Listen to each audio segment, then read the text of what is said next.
आज आमर नुआखाई रे काଣା करुछन चलो देखमा। इरा हमर चाली छे नुआखाई कार्यक्रम। इरा भात बसा है छे। यार देखो इटा दाल।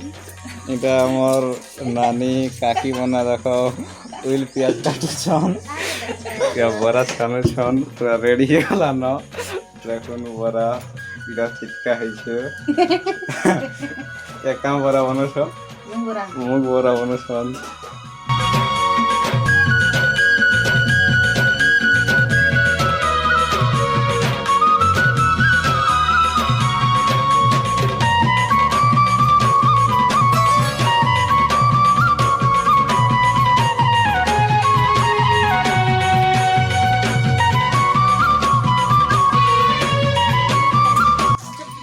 छानु छन खाई गला न पुटल भजा आलू भजा।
भात काढुछन या खटा ये देखो तरकारी इटा होइछे कांडा जनी भजा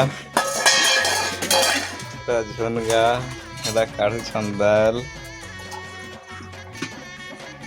इटा कदली आ पुटल भजा सेटा होइछे तरकारी।